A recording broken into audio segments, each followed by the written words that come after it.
जिसका नाम था मुख्तार बिन अबू उबैदा सक़फ़ी। मुख्तार सक़फ़ी इसको कहते हैं।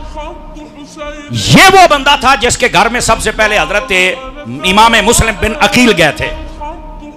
लेकिन जब इब्ने ज़ियाद आया और इसने देखा माहौल बदल गया, तो ये इस कूफा को छोड़कर देहातों में कहीं चल के छुप गया। इसको इब्ने ज़ियाद ने पकड़वा के अपने कैद खाने में कैद कर दिया। इमाम हुसैन शहीद हो गए। बाद के अंदर इसने जेल में से खत लिखा कि मुझे रिहा किया जाए, मुझे इसने क्यों यहां पर कैद किया हुआ है।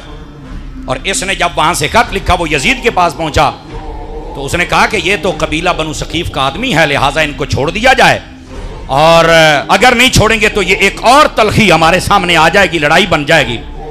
ये जब छूट गया तो इसने फिर क्या किया, तवज्जो मेरी तरफ। ये छूटने के बाद अपने मुआमलात में मसरूफ हो गया। उसके बाद ये यजीद मर गया।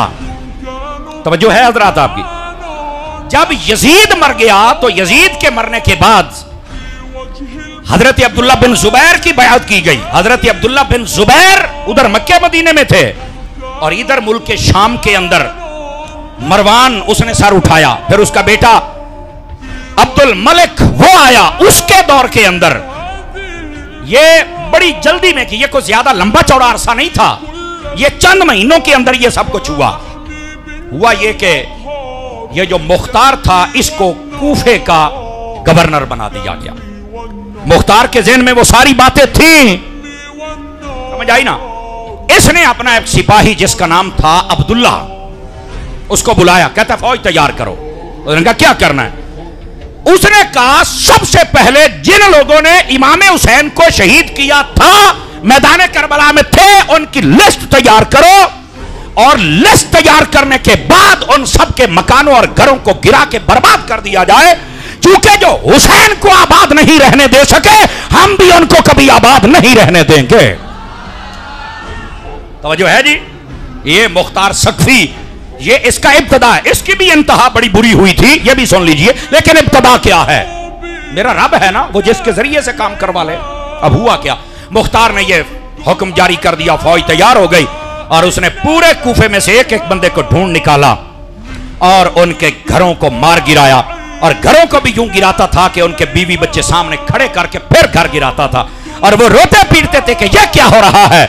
उसने कहा यूं ही तुम्हें ज़ैनब भी कह रही थी, सकीना भी कह रही थी, यूं ही ज़ैनुल आबिदीन भी कह रहे थे, यूं ही आले रसूल भी कह रहे थे कि तुम हमारे साथ क्या कर रहे हो, और जालिमा वो वक्त याद करो, हम तुम्हें नहीं छोड़ेंगे। इसने इनके घरों को गिरवा दिया। जब ये बर्बाद हो गए, बाकियों को इसने पकड़ लिया। फिर उसने कहा दोबारा, इब्राहिम उस्तर नामी एक शख्स था, उसको कहा लिस्ट तैयार करो और पक्की रिपोर्ट लो कि जिस जिसने मैदान करबला में खास इमाम पाक रज़ी अल्लाह ताला अन्हो उनके साथ जुल्म ज़्यादती की, वो कौन है।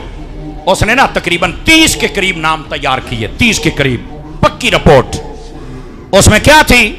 कहता जी जो यजीदियों की लिस्ट है उनमें से पहला शख्स जिसका नाम मालिक बिन नसर था, इसने हजरत इमाम अली मुकाम के सर अक़दस पर तलवार का वार किया था, कहा इसको भी पकड़ो।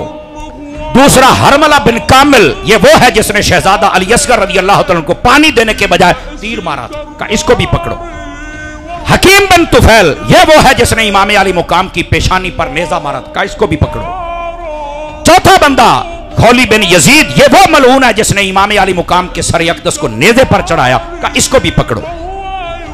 पांचवा बंदा अम्र बिन हज्जाज, ये वो है जो नहरे फुरात पर निगरान था और किसी को पानी नहीं आले रसूल को भरने देता था, कहा इसको भी पकड़ो और बांधो इन सबको। छठा बंदा शिमर दिल जोशन मनहूस, ये वो मलून है जिसने जख्मों की हालत में चूर चूर पाकर करबला के मैदान को इमाम अली पाक के सर को तन से जुदा कर दिया था, ये था सर काटने वाला, कहा इसको भी पकड़ो, बांधो इसको।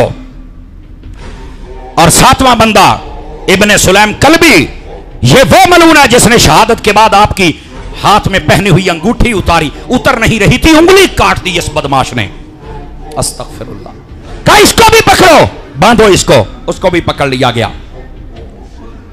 आठवां बंदा जैद बिन वक्काद, ये वो मलून है जिसने आले रसूल के कई कई शहजादों पर हमले किए, कहा इसको भी पकड़ो।